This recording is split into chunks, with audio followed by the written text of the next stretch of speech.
Très vite, quand tu montes un média, tu te rends compte qu'il y a 3 sujets qui sont très importants. C'est quoi un bon contenu? Que veulent les partenaires? Comment est-ce qu'on optimise le coût de production? Les athlètes de haut niveau, leur expertise numéro 1, c'est leur corps. Raconter sa propre histoire, c'est aussi un talent qui se retrouve d'ailleurs beaucoup plus chez les créateurs de contenu que chez des athlètes de haut niveau. Le fondamental de ma vision du sport, c'est de faire un marathon à 80 ans. J'ai vraiment vécu la dépression de plein fouet. C'est un long chemin. Tu vois, là aujourd'hui, Extraterrien, j'y suis aussi autant attaché parce que ça a été... c'était ma bouffée d'air un peu. Bonjour et bienvenue sur Kilomètre 30, le podcast des entrepreneurs du sport. Je suis Victor Nalnias et aujourd'hui je reçois Barthélémy Fent, le fondateur de Extraterrien et de Stories. Cet épisode il est passionnant pour 3 raisons. C'est une masterclass de contenu, d'entrepreneuriat et de sport. Bref, tout ce qu'on recherche quand on écoute Kilomètre 30. Pour information, on a enregistré cet épisode en septembre 2025. Bon, incroyable, super. Aujourd'hui, j'ai le plaisir de recevoir Barthélémy Fent, donc le fondateur d'Extraterrien. C'est le podcast sport de référence, qui est devenu un média avec plus de 5 millions d'écoutes cumulées. Alors, Bart, il a créé quelque chose d'unique dans l'écosystème. Il interviewe les plus grands athlètes dans l'intimité pour décrypter leurs méthodes, en tirer des leçons sur la performance, sur la santé, sur le sport, le bien-être, toujours dans l'optique de mieux comprendre les fonctionnements du corps humain, mais aussi de progresser. Avec plus de 300 athlètes interviewés à ton actif. Toi, tu es ancien sportif toi-même, notamment dans le tennis, tu as fait du rugby, crossfit, run, trail, Hyrox, beaucoup de sports, on aura l'occasion de revenir dessus. Bart, il a réussi à transformer sa passion pour le sport en une boîte qui tourne, notamment grâce à son podcast. Je pense que c'est des sujets passionnants dans le cadre de Kilomètre 30. Et en parallèle, il est en train de créer son propre studio de podcast qui s'appelle Stories, dont on va parler ensemble évidemment, puisque on enregistre aujourd'hui chez Stories. Merci beaucoup de me recevoir dans tes studios, Bart. Bref, pour moi, Bart, c'est un parcours ultra inspirant d'une personne qui a réussi à capitaliser sur sa passion du sport et créer une boîte qui fait sens pour lui. Et c'est vraiment le principe même de Kilomètre 30, mêler entrepreneuriat et sport. Donc merci encore de m'accueillir, Bart, c'est un grand plaisir de pouvoir échanger avec toi. Et petite confession, je t'avoue que tu étais parmi mon top invité dans ma tier list quand j'ai lancé Kilomètre 30. Donc vraiment, je suis ultra content de pouvoir échanger avec toi aujourd'hui. Bah écoute, merci beaucoup. Merci pour l'intro, hyper sympa. Ça fait un petit moment qu'on échange, on se connaît, donc j'étais content de le faire. Et merci d'avoir joué le jeu. Aujourd'hui, on est hyper transparent, donc on est chez Stories, mais je t'ai dit de venir pour les journées test. Donc, ouais, t'as joué le jeu, je savais que tu comprendrais la démarche un peu entrepreneuriale. Donc, merci d'être venu jusqu'ici dans les studios. Donc, trop bien et bravo pour ce que tu fais. Je suis content de passer là. Tu vois, je vois tes invités, j'ai pas encore tout écouté, mais c'est des gens que je connais, des gens dont j'aime bien le boulot aussi. Que ce soit Max, que ce soit Lucas et d'autres. Donc, bien joué pour ce que tu fais, bravo. Merci beaucoup. Pour rentrer dans le vif du sujet, est-ce que tu peux te présenter, Bart, pour que nos invités comprennent un peu qui tu es? Bah écoute, je vais essayer de pas redire ce que tu as dit. C'était très précis. Moi, j'ai 35 ans, je suis papa de 2 petits garçons. J'essaie de croquer la vie à pleines dents. Tu vois, c'est vraiment mon mantra. J'ai un deuxième mantra qui est d'essayer d'être le plus généreux possible. Généreux de mon temps, généreux de mon énergie. C'est des trucs un peu qui me tiennent. Peut-être aussi des choses sur lesquelles je dois travailler. Je suis un grand passionné d'entrepreneuriat. J'ai pas beaucoup été salarié dans ma vie. J'ai eu beaucoup d'échecs, c'est ce que je préfère dire, et quelques petites réussites. Mais j'ai l'impression que plus j'avance, plus je suis capable de transformer des échecs en apprentissage et en rebond. Donc voilà, et aujourd'hui, fondateur de 2 sociétés, Extraterrien, qui est un média, vraiment, avec un modèle économique, on en reparlera, mais qui est essentiellement orienté sur les marques et les partenariats qu'on peut faire avec eux de co-création de contenu. Et Stories, qui est vraiment un studio qui a pour ambition d'ouvrir plusieurs lieux à Paris, en France et en Europe. En tout cas, c'est tout le mal que je nous souhaite. Et là, on ouvre notre premier lieu, 14 rue du Lac, à Montparnasse. Et voilà, le but, c'est vraiment de passer un peu du virtuel, le média, où c'est beaucoup de contenu sur Internet, mais de l'amener dans le réel. Et aussi, ça partait d'une problématique que j'avais moi, d'avoir des studios qui soient quali, pro, avec des équipes euh, attentionnées. Tu vois, on a eu des petites touches, tu vois, avec le papier matifiant pour la peau, tu vois, avec Emeline, qui fait du super boulot et qui, elle, apporte vraiment la compétence vraiment immobilière, déco, et moi, la partie plus un peu audiovisuelle et aussi capitaliser sur la notoriété que je peux avoir dans le monde de la création de contenu et du podcast. Donc, c'est le lancement et je me régale. Voilà, Ouais, voilà pour les présentations. Et après, humainement, voilà, j'essaie d'être généreux, j'ai beaucoup d'énergie. Moi, je suis quelqu'un qui passe par l'humain. J'aime créer des équipes, créer des projets où on s'entend bien, on s'amuse. Voilà un petit peu pour le résumé, quoi. Trop cool. Et effectivement, ce que tu décris sur ta personnalité, je le ressens tout de suite, quoi. Tu vois, la première fois qu'on s'est vu, on s'est rencontrés à travers un run en Vendée, on a couru tous les deux. Bah, déjà, peu de personnes acceptent de le faire dans ce contexte-là, mais bon, vu que tu es passionné de sport, je me suis dit que c'était une des meilleures façons de le faire.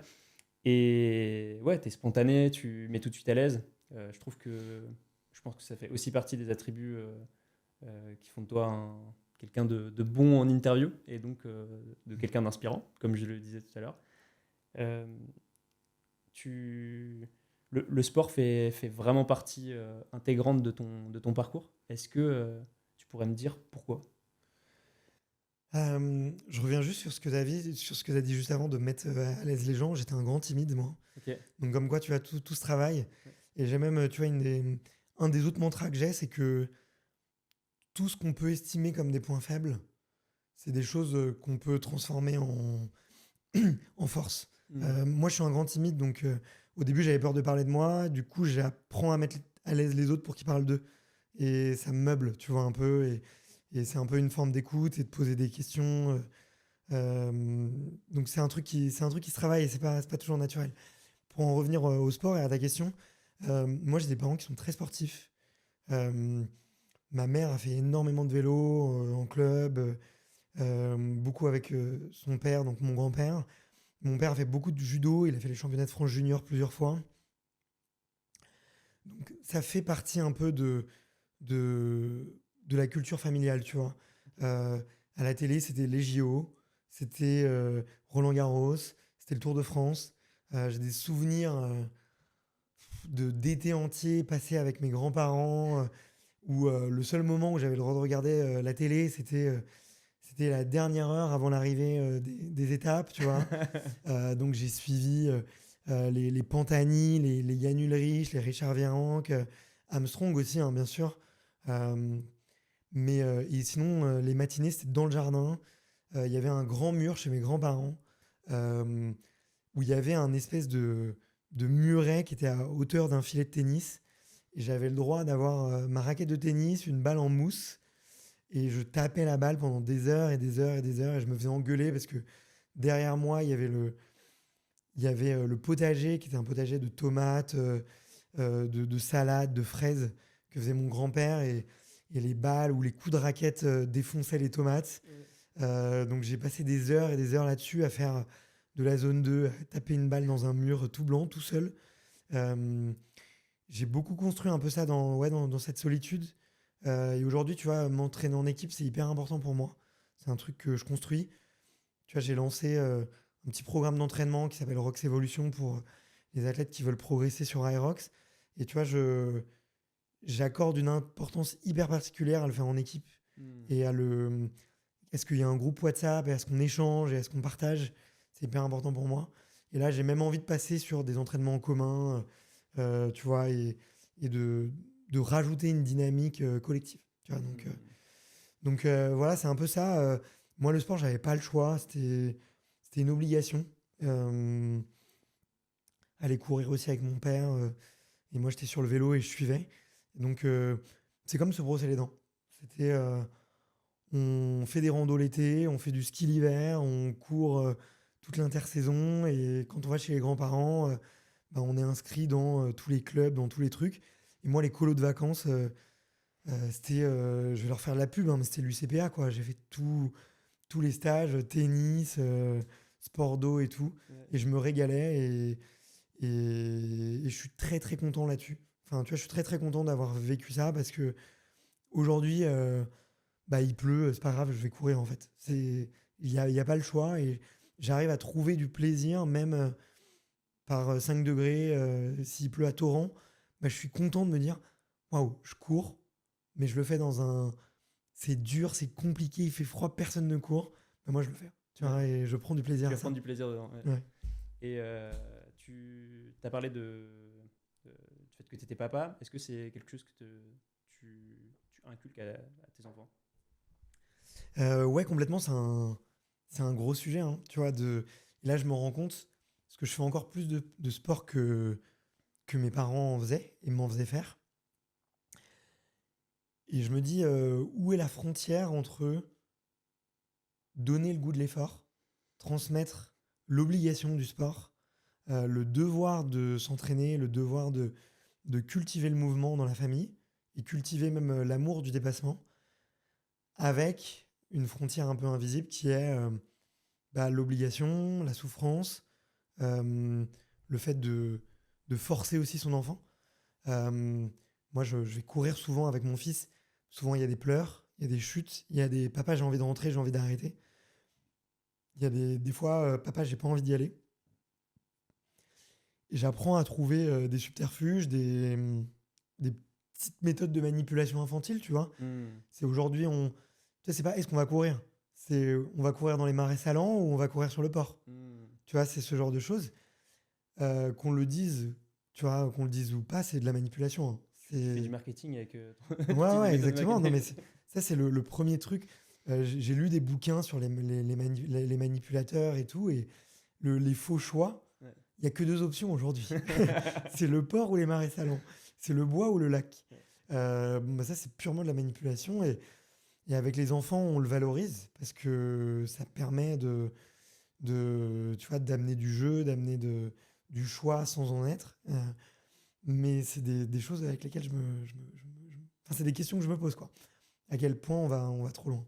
Donc, ouais, non, pour mon fils, c'est hyper important. Ce qui est là, on l'inscrit même, on l'inscrit aux échecs, on l'inscrit à du judo aussi pour lui faire découvrir plein de choses. Donc, c'est important qu'il fasse de tout, ouais. Ouais, qui découvre Ouais. la diversité des sports.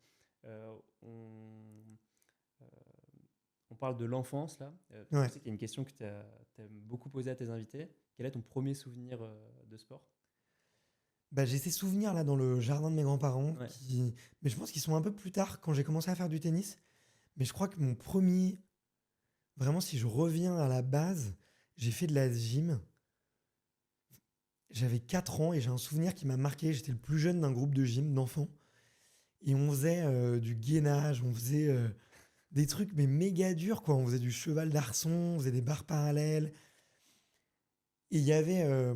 c'était 1 heure de plaisir. Il y avait une piscine avec des balles de mousse, tu vois. Ouais. On passait à se jeter dedans, à faire des sauts, à faire des sauts périlleux, des trucs de dingue. Et ça, j'adorais.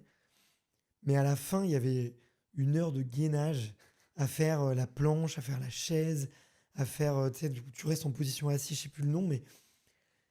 Et j'ai des souvenirs où j'en pleurais.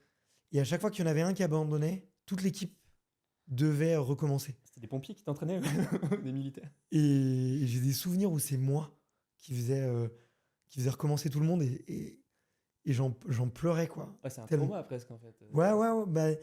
Maintenant, tu vois, j'en rigole, tu vois, mais à l'époque, je sais que mon père était là et il réagissait bien. Il me disait, tu sais, t'es le plus jeune, t'es le plus petit, c'est normal en fait.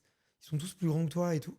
Et j'ai aussi des souvenirs d'autres enfants qui me disaient, ouais, c'est pas grave, moi aussi ça m'arrive. La semaine dernière, c'était moi et tout. Et j'avais cette envie de me battre pour les autres qui était forte. Et ça, c'est un truc que j'ai gardé, quoi. Souvent, je me bats plus pour les autres que pour moi. Ok. Donc, C'est pour ça les entraînements en équipe, ouais. c'est peut-être pour ça que ça te stimule. Ouais, c'est important. Je suis beaucoup plus motivé quand je monte un projet à plusieurs ou quand je m'entraîne à plusieurs que quand je le fais seul. Ok. Ça, c'est sûr. Ok, trop stylé. Est-ce que tu peux revenir un petit peu sur ton parcours plus pro pour le coup? Ouais. Qu'on prenne un peu. Parce que tu as parlé que l'entrepreneuriat avait une place plus importante que le salariat dans ton parcours. Est-ce que tu peux revenir un petit peu dessus en détail et comprendre comment est-ce que tu en es arrivé là, quoi. J'ai fait une école d'ingé. Ouais, j'ai fait une école d'ingé. Après, j'ai bossé en agence web où j'ai fait un peu de dev, un peu de chef de projet, un peu de sales aussi. J'ai compris que le sales, ça me plaisait bien. Ok. Donc, c'est à ce moment-là que je me suis dit, tiens, c'est intéressant. Euh, j'ai lu un bouquin qui s'appelle La semaine de 4 heures et du coup, j'avais eu très envie de monter des boîtes. Je me suis tourné vers l'entrepreneuriat à ce moment-là. Euh, je suis allé voir un copain d'école qui s'appelle Léo. Et on a fait un peu nos 400 coups de l'entrepreneuriat. On a essayé plein de trucs. Vendre des e-books, vendre des formations, commencer à faire des funnels. On voulait vendre des produits aussi un peu physiques. Et finalement, c'est avec des blogs, en créant des blogs qu'on a commencé à dégager nos premiers revenus. Euh, on a créé aussi une petite agence qu'on a fait bien grossir, qui a bien marché. En parallèle de ça, on a repris les études à l'ESCP parce qu'on sentait qu'on n'allait pas assez vite. Au bout d'un an et demi, on avait fait plein de trucs, mais on faisait des petites dizaines, des petites centaines, des petits milliers d'euros. Mais ça s'arrêtait un peu là. Et ce qui est assez marrant, c'est que on s'est inscrit dans un master spé à l'ESCP qui coûtait très cher. Et c'est à ce moment-là que tout a réussi, que tout a commencé à marcher, qu'on a commencé à faire vraiment avoir des revenus conséquents sur nos différents business. Euh, j'ai fait un choix que je considère pas forcément comme étant le meilleur maintenant après coup, qui était dans ce semestre à l'ESCP, je me suis associé pour faire monter un autre projet, qui est un site de rencontre. Et j'ai rompu, enfin, j'ai mis un peu en pause une relation avec Léo, qui était un associé avec qui ça marchait super bien. Euh, et j'ai compris après coup que ce qui est important, c'est plus la qualité de la relation, la qualité de l'association que tu as, et à quel point tu es capable de traverser des tempêtes ensemble plutôt que le business en lui-même, tu vois. Ok. Euh, et Léo est parti sur plein de projets qui cartonnent maintenant. Tu vois, il est dans des boîtes qui font plusieurs millions de chiffres d'affaires. Nous, avec le site de rencontre, ça s'est très mal passé parce que je pense que c'est un business model très compliqué. L'association marchait pas. Et donc, on s'est séparés au bout de 2 ans. Et à ce moment-là, j'ai lancé Extraterrien. Je me sentais vraiment aligné. Tu vois, je me disais, waouh, j'aime ce que je fais, je comprends le modèle économique. Euh, Pendant un petit moment, je faisais des tout petits revenus, mais j'en faisais un peu. Et j'ai repris un job dans le monde un peu de la start-up, de la levée de fonds, de l'accompagnement d'entrepreneurs. Euh, C'était hyper bien. J'ai trop appris dans une boîte qui s'appelle School Lab. Euh, je suis passé d'une petite équipe à une équipe qui a grandi avec de plus en plus de projets. Euh, donc j'ai appris énormément le management. J'ai appris vraiment la vente aussi, un peu grand compte. J'ai appris à scaler la formation aussi. Donc j'ai appris vraiment beaucoup, beaucoup de choses. Et en parallèle de ça, j'avais Extraterrien le soir. Euh, et Extraterrien avait 3 ans à ce moment-là. Et c'est à ce moment-là que ouais, j'ai quitté School Lab et je me suis dédié à fond sur Extraterrien et avec vraiment l'ambition de passer d'un podcast qui était à l'époque 100% audio, qui n'avait pas de vidéo, que je faisais en partie en présentiel, en partie à distance, Ouais. et de le faire vraiment, vraiment d'aller à 100% et ouais, d'en faire un média. Voilà, c'est un peu ça. Donc j'espère que j'ai pas été trop long, que c'était intéressant, mais euh, pas mal de rebonds, c'était pas mal décousu. Et en fait, finalement, après coup, ce qui revient toujours, c'est la création de contenu. Mhm. Euh, Avec un gros. J'ai toujours été sur le market euh, et sur la vente.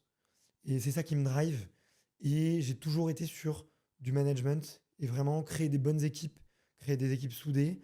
Euh, et c'est ça qui marche pour moi, tu vois. Ok. Voilà. Tu...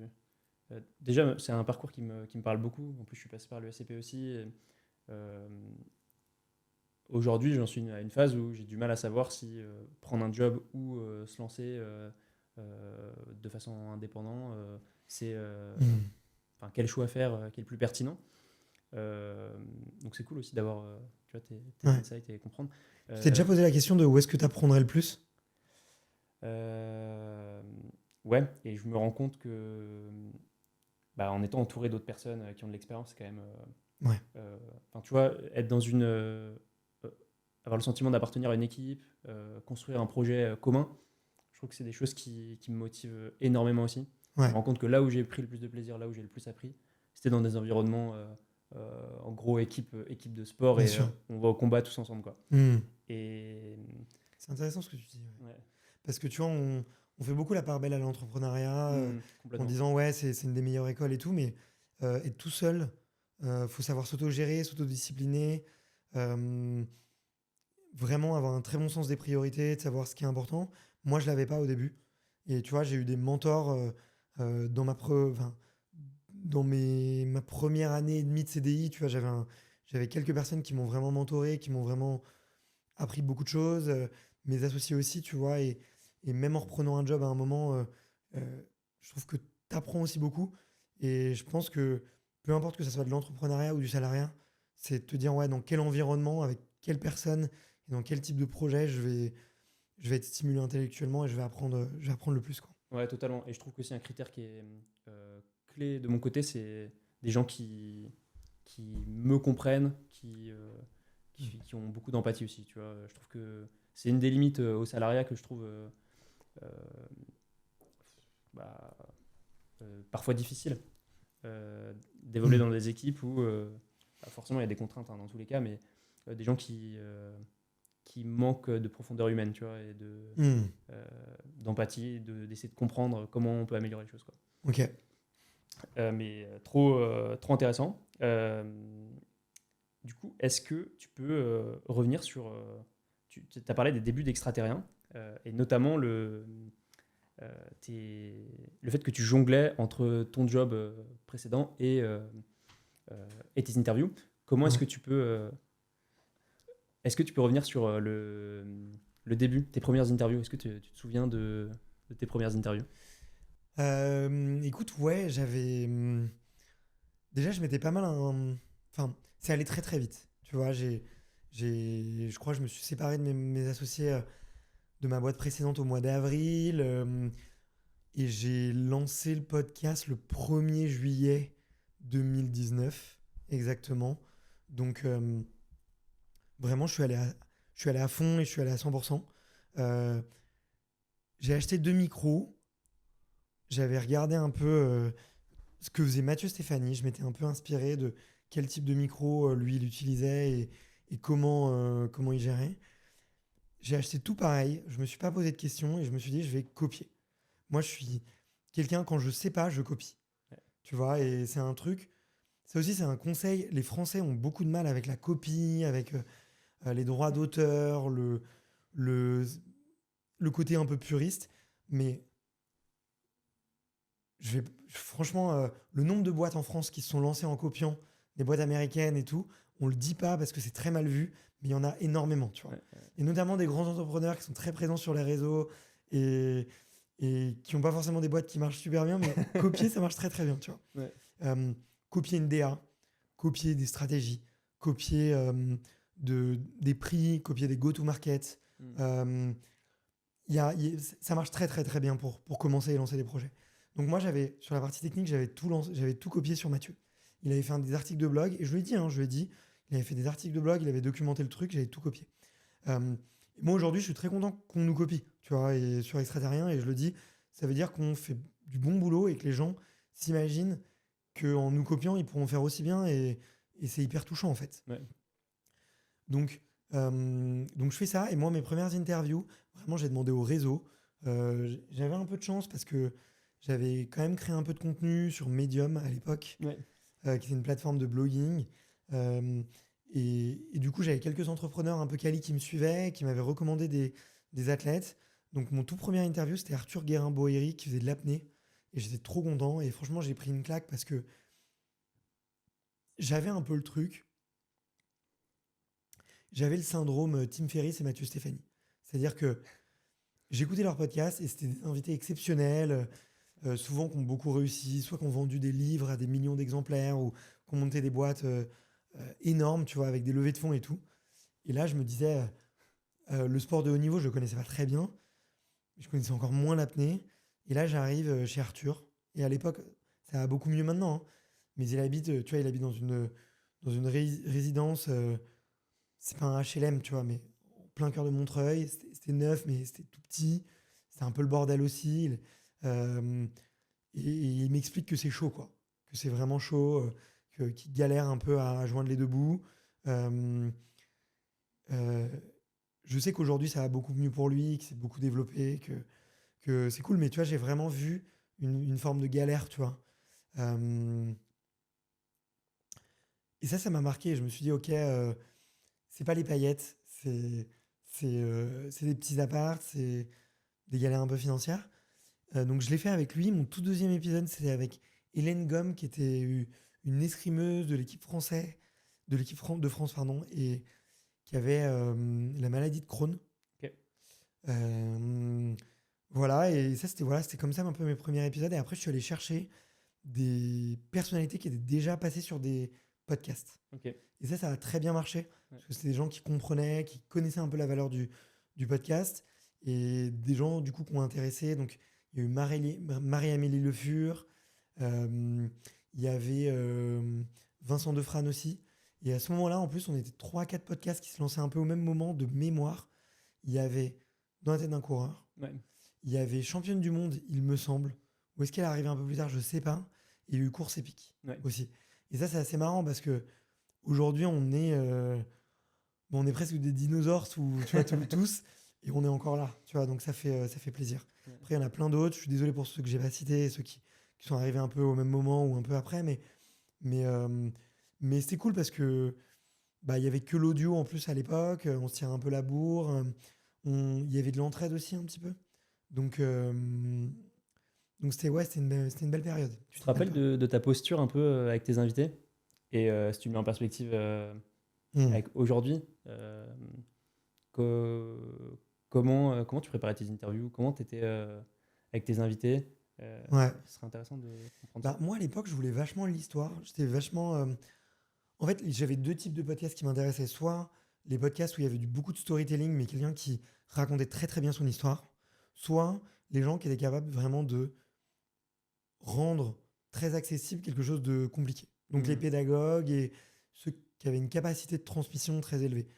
La transmission plutôt prise chez Tim Ferriss, le storytelling plutôt chez Mathieu Stéphanie. Ouais. Maintenant, aujourd'hui, ce qui m'intéresse de plus en plus, c'est de plus en plus l'apprentissage. Tu vois. Et je suis très intéressé par les invités qui sont capables de me citer des chiffres, me citer des études, me citer des expériences, me citer des livres, me faire des métaphores, avoir des punchlines. Ça m'intéresse.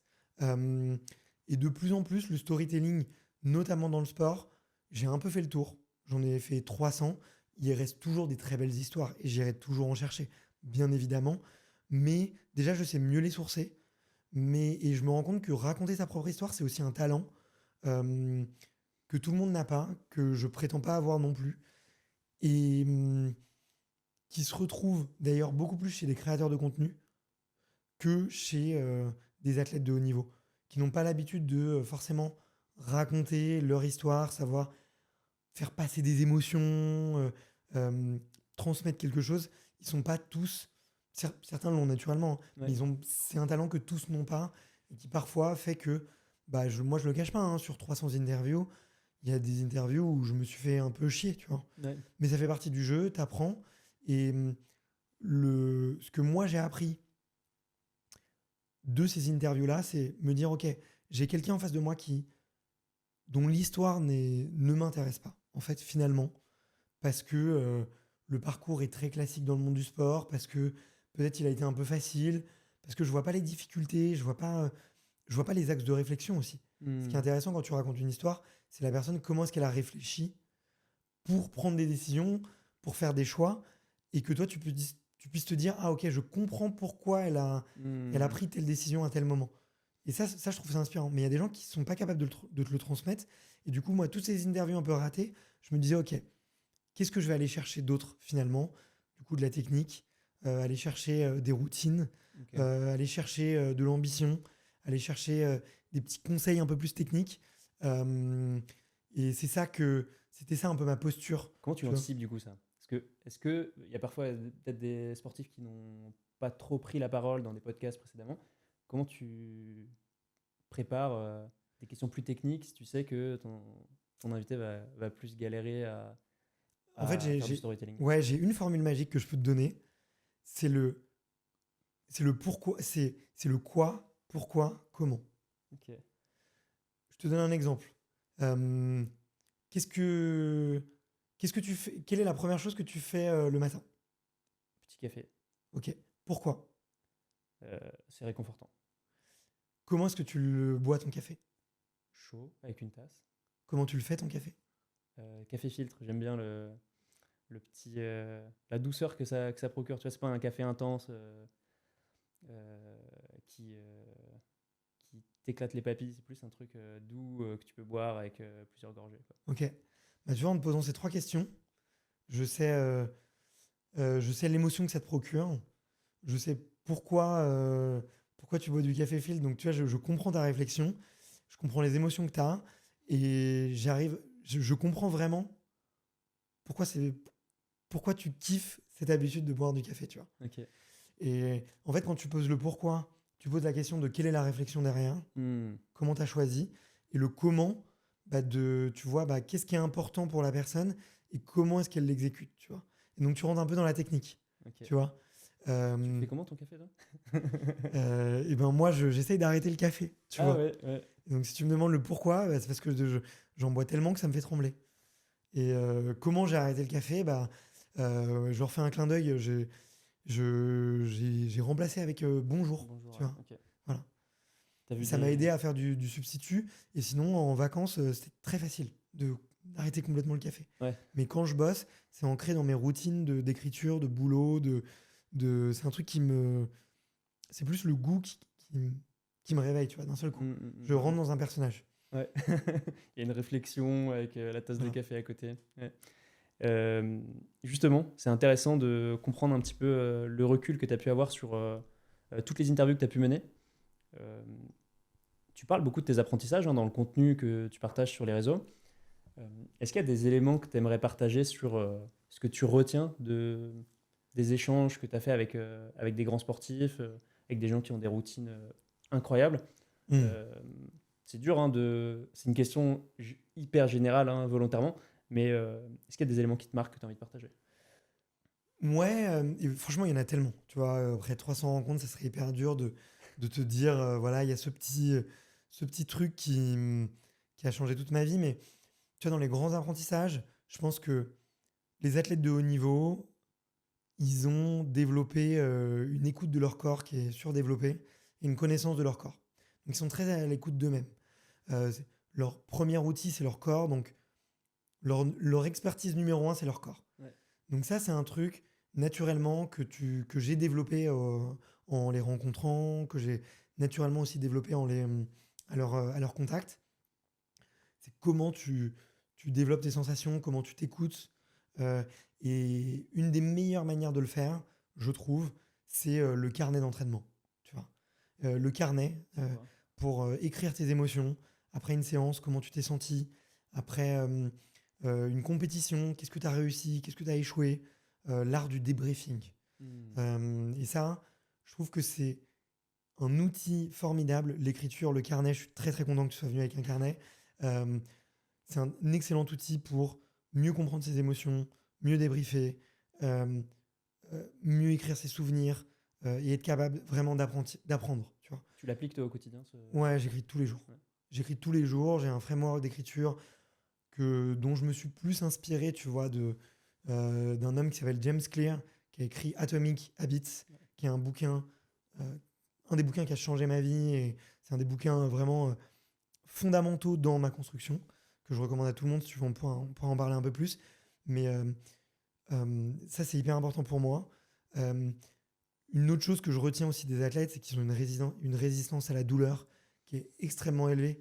Et ils arrivent en fait avec des petites astuces dont maintenant qu'on pourrait dire que c'est de l'auto-hypnose, que c'est de la préparation mentale et tout, mais qui sont très naturelles chez eux. Exemple, fixer un point. En fait, si tu te mets à fixer un point, 10 secondes, 30 secondes, 1 minute, tu vas peu à peu avoir ta vision de tes périphériques qui va devenir floue. D'accord ? Et en fait, il y a eu des études scientifiques qui ont montré que quand tu travailles ta vision périphérique, tu débloques des zones du cerveau, et qu'à l'inverse, quand ta vision périphérique commence à devenir floue et commence à se fermer, tu deviens de moins en moins sensible Ok. à certaines zones. C'est pour ça que le téléphone est catastrophique. Ouais, on fixe, Parce que tu passes des heures et des heures à te fermer des zones du cerveau. Tu vois. Hmm. Mais dans le sport, c'est un outil hyper puissant. Quand tu cours, tu fixes un point. Rien que le fait de te concentrer sur le point, déjà, tu arrêtes de penser à la douleur. Donc les pensées parasites, elles s'en vont. Et en plus, sans le savoir, tu fermes des zones du cerveau qui sont des zones sensorielles. Tu vois. Ok. Parce que la vue, notamment, est ton premier capteur sensoriel parmi nos 5 sens. C'est celui qui prend le plus de place dans le cerveau. Hmm. Avec le corps, les émotions, l'estomac, tu vois. Mais en tout cas, c'est celui qu'on conscientise le plus. Donc ça, c'est des petits trucs, tu vois, des hacks de performance que j'ai retenus. Est-ce que ça suffit selon toi, ce hack, quand tu es dans la pain cave en ultra et que tu es au bout du rouleau dans la dernière montée? Je sais pas si tu as parlé avec pas mal de trailers. Est-ce que tu peux revenir sur quelques conseils aussi qui étaient. Ouais, l'ultra trail, c'est hyper intéressant parce que, à la différence de 95% des sports, c'est extrêmement long. Il y a beaucoup, beaucoup d'émotions qui se jouent. Si tu regardes la majorité des sports, tout joue en 1 heure, tu vois. Même en moins, tu vois. Il y a des sports qui sont extrêmement courts, où tout joue sur un geste, où tout joue sur 1 minute, quelques minutes, tu vois, quelques instants. D'autres qui vont être un peu plus longs, tu vois, avec tous les sports d'équipe, les sports un peu d'affrontement, le tennis, voilà, où c'est plus long, mais il y a quand même beaucoup de pauses et il y a beaucoup d'environnement extérieur. Et ce qui est passionnant avec l'ultra, c'est que tu es tout seul et ça dure très, très, très, très, très longtemps. Ouais. Et donc, le coup de fixer un point, il va marcher 10 secondes, tu vois. Et ce qui est hyper intéressant avec ce sport, c'est que tu peux utiliser, si tu es dans ta pen cave, si tu es dans ta pen cave au 120e kilomètre et qu'il t'en reste 30, il te reste plusieurs heures de douleur et que tu auras beau utiliser tous les outils un peu connus de préparation mentale, tu vois, comme te dire, tu peux te répéter 100 fois mes chaussures sont des ressorts, mes chaussures sont des ressorts, tu vois, ce genre de truc. Il y en a qui le font. Ouais. Ça a un peu sa limite, tu vois, ça atteindra sa limite. Donc, tu as 2 options, c'est soit tu les utilises tous un à un, et après tu boucles, ou soit tu trouves déjà ceux qui sont hyper pertinents pour toi, ça c'est une autre chose. Et je pense que l'outil fondamental de préparation mentale, c'est ta motivation profonde. Ouais. C'est pourquoi tu es là. Pourquoi tu es là. Ça, c'est vraiment l'outil le plus efficace. Et encore une fois, je pense l'écrire régulièrement, tous les jours. Pourquoi je me suis inscrit à cet ultra, pourquoi je m'entraîne dur, pourquoi je suis là, pour ne pas l'oublier en fait le jour J. Et plus d'ailleurs, tu l'écris et même tu passes 1 heure devant ta feuille blanche à te dire mais pourquoi je cours ce 150 km, plus c'est des phrases qui vont te venir à toi. Ça peut rester un mystère au milieu de la course. Ouais, bien sûr. Mais plus le jour J, tu vas avoir des souvenirs de ce que tu as écrit et plus tu vas cultiver vraiment ce désir, cette motivation profonde. Donc ça, je pense, c'est vraiment l'outil. Et l'outil numéro 1, et après l'outil numéro 2, c'est de décomposer. Tu vois, les ultra-trailers, ils le disent tous. C'est là, tout de suite, maintenant, j'ai envie d'abandonner. Mais peut-être que en haut, la crête, là, dans 500 mètres, peut-être que ça ira mieux. Peut-être que ça veut revenir. L'objectif numéro 1, c'est d'aller à 500 mètres. Totalement. Et puis l'objectif numéro 2, c'est 500 mètres d'après. L'objectif numéro 3, donc vraiment découper. Les tennisman le disent pareil, point par point. Ok. Tu vois, ça c'est un truc que on me réputait beaucoup au tennis, c'est point par point. Tu peux être à 6-0, 5-0, 40-0, le match n'est pas terminé. Point par point. Si tu te mets à gagner tous les points à partir de maintenant, tu peux renverser le match. Donc la première chose, c'est de gagner ce point-là. C'est instant présent, ce point-là.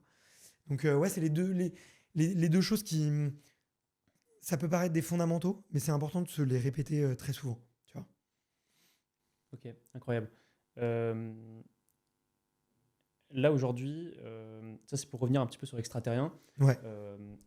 Comprendre un peu le recul que tu as sur ces plus de 5 ans d'échanges avec les invités. Et Toi, aujourd'hui, c'est quoi la différence de posture que tu as entre il y a 5 ans et aujourd'hui? Et au-delà de ta posture, c'est quoi les différences que tu vois dans le business en tant que tel? Parce que au début, tu crées ton audience, tu la construis, Mhm. tu fidélises les gens. À partir de quand il y a le sujet de toutes les actions que je mène, peut-être qu'il faut que ça rapporte aussi pour que ça s'équilibre à un moment donné, quoi. Mhm. Euh, Est-ce qu'il y a eu un moment... Bah, je pense le moment fatidique, c'est le moment où t'as, t'as pas d'autre source de revenus, quoi. Et ça, c'est... Faut se mettre un peu dans la gueule du loup, faut y aller, faut se faire un petit peu de mal. Moi, j'avais un peu de chance, tu vois, j'ai eu 1 an et demi de chômage, tu vois. Et je le dis, et on le dit, hein, Pôle emploi, c'est le premier investisseur de l'entrepreneuriat français. On a une chance exceptionnelle. Moi, pendant ces 1 an et demi-là, ça m'a permis de recruter un caméraman, de m'acheter des petits outils de création de contenu, d'acheter des caméras, de réinvestir dans du matériel, de pouvoir j'ai pris aussi une première alternante. Euh, euh, Maëlys, tu vois, qui est là dans le couloir, elle m'a sauvé, quoi. Enfin, tu vois, Extraterrien ne serait pas là. Donc, moi, j'ai tout réinvesti. Tu vois, à la fin de l'année, avec le comptable, il reste pas grand-chose. Tu vois, Ouais. dans la boîte, je réinvestis tout. Je me mets à risque parce que je kiffe, parce que, euh, parce que je crois à donf dans ce projet. Donc, la dimension économique, on l'a eu assez rapidement. C'est pas ma partie tasse de thé, mais avoir un fichier Excel, se noter les revenus, se noter les dépenses que tu as, ça devient assez vite important.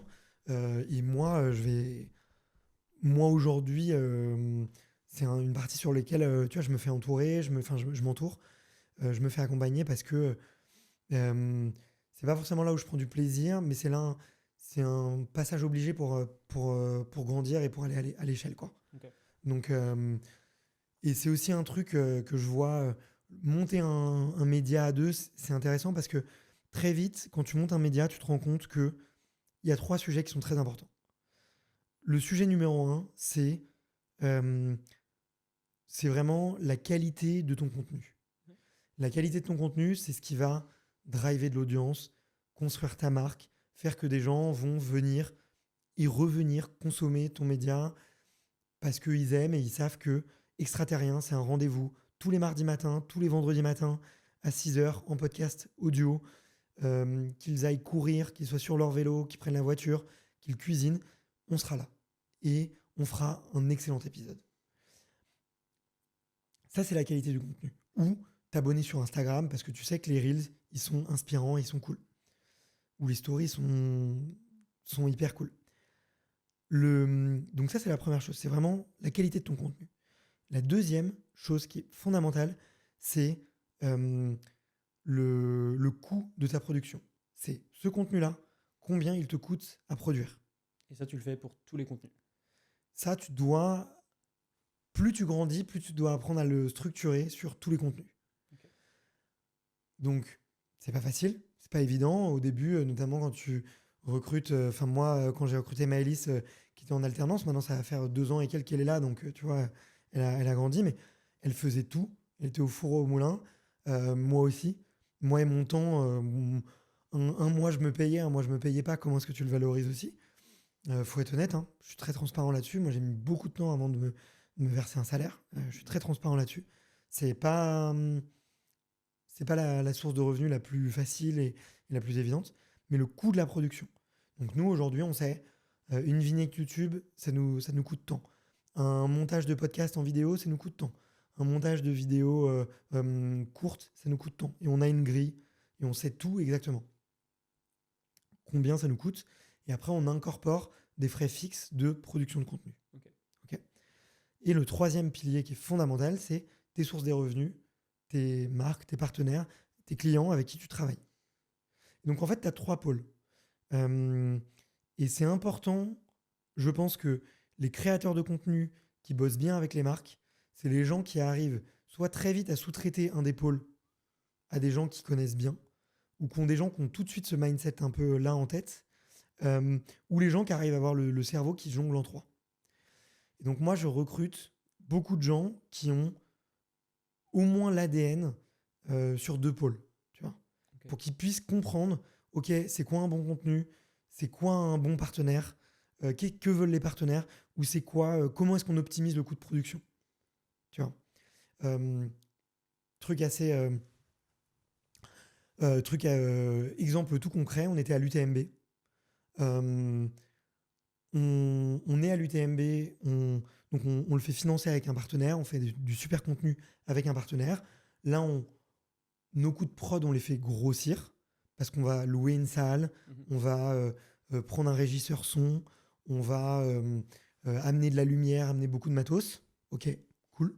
Donc là, c'est financé. Maintenant, comment est-ce qu'on va chercher de l'audience? Bon, bah, on s'est mis derrière la ligne, on voyait tous les autres essayer de faire des belles photos, des trucs. Nous, on était avec nos téléphones portables et on faisait en 4 heures, on a fait 15 vidéos. Ouais. On a fait 8 millions de vues sur un week-end. Bon, bah, on a pris un certain nombre d'abonnés non négligeables, tu vois, sur cette période-là. Mais ça nous a coûté pas cher. Ouais. Maëlys, derrière la ligne d'arrivée. Moi, derrière la ligne d'arrivée. Téléphone, on filme, on met un petit message, on publie. Et Tellement- boum, on fait grossir le... Tellement plus agile que sortir la cam, exporter, Ouais, retravailler la exactement. colorimétrie, tout ça. Enfin, Un jour, j'aimerais bien le faire, Ouais. tu vois. Et j'étais à côté d'autres médias qui étaient là et qui le faisaient. Tu vois, qui font les lignes d'arrivée, qu'on connaît, qui font des super belles images. ouais. Et bravo à eux. Parce que franchement, ils ont, moi, je les ai vus bosser, j'étais juste derrière eux, tu vois. Et je leur ai dit, les gars, chapeau. Franchement, c'était inspirant. Et ils ont millimétré le truc, pour aller super vite. Et ils sont hyper bons, du coup, sur cette prod de contenu, tu vois. Ouais. Par contre, ça leur coûte plus cher, ils sont 2. Et ça leur coûte du matos, Ouais. tu vois. Deux, c'est comment ils répartissent les rôles du coup? Il y en avait un, les 2 cadraient. Non, il y en a un qui prend les photos, l'autre qui filme. Celui qui filme, il sait tout de suite ce qui est intéressant, ce qui n'est pas intéressant. Il sortait son ordinateur, il dérochait, il prenait 15 secondes, il mettait l'effet ralenti un peu connu, Ouais. il mettait le texte, le texte était déjà préparé. Donc ils savaient qu'ils allaient filmer en amont quoi. Exactement. Le deuxième lui disait les petites infos, genre le temps ou ce genre de choses. Je crois qu'il faisait un airdrop. Et celui qui avait pris les photos, du coup, reprenait le compte et publiait. Se mettait à publier. Waouh. Tu vois, Quasi live quoi. en quasi live. Ouais. Ils étaient quasiment plus rapides que nous, Waouh. qui étions tout seuls avec nos téléphones. Alors moi, je peux te dire que nos téléphones, ils surchauffaient. Il n'y avait plus de réseau. Il y avait, dès qu'on faisait une vidéo un peu trop longue, tu vois, eux, chacune de leurs vidéos dure 20 secondes. Ok. Tu vois, c'est trop smart. Ouais. Nous, il y a des moments où on voulait pas faire de cut. L'arrivée, elle était un peu longue, elle durait 1 minute 30. Les allers-retours. Parce que la personne fait l'aller-retour et tout, mais tu as envie de le capturer et tout. Bah en fait, pas de réseau, téléphone qui surchauffe. Ok, t'apprends. Bon, à partir de maintenant, on fait que des 15 secondes, tu vois. Ok. Monter directement sur Insta, pas de musique, parce qu'il y a tellement de bruit, je pouvais pas écouter, mettre une musique. Eux, je voyais qu'ils avaient les musiques préenregistrées, donc c'était inspirant aussi. Mais ça correspondait bien, tu vois. Et en fait, ça nous a pas empêché de faire des millions de vues. Ouais. Et un autre truc que j'ai remarqué, tu vois, à ce moment-là, c'est que tout le monde se battait pour avoir la belle photo, la belle image de l'arrivée, tu vois. Et nous, on s'est dit, il y a un truc que les autres font pas, c'est des petits moments un peu, annexes, des petits trucs de performance, des petits trucs un peu humoristiques que les autres n'ont pas, tu vois. Ok. Et nous, avec notre rapidité, ben, on les avait. Donc on a eu, tu vois, des petites images. Il y a eu un athlète qui s'est incliné auprès de Camille Bruyas, qui était deuxième, et il s'est incliné. Du coup, ben, on a capturé ce moment-là, on l'a partagé, on fait 1 million de vues sur une vidéo de 15 secondes. Il y avait Théo Détienne qui est venu avec un masque. On savait qu'il allait faire une petite blague, donc on l'a surveillé. On a fait partie des 2-3 comptes qui l'ont tout de suite publié, ça a marché. Il y a eu une Joëlette aussi. Historiquement, il y a eu la première Joëlette qui a terminé la CCC de 100 km. Bon, bah ça n'a rien à faire sur des gros médias institutionnels. Ça n'a rien à faire sur des médias 100% performance. Sur extraterrien, moi je trouve ça extraterrien. Tu vois. Je trouve ça cool. On l'a mis, on l'a fait, ça a fait beaucoup de vues et c'était exceptionnel, tu vois. C'est une super vidéo. Donc, pour te répondre, voilà, c'est important d'avoir ces 3 pôles en tête. Donc, comment est-ce que tu peux générer des vues facilement à pas trop cher?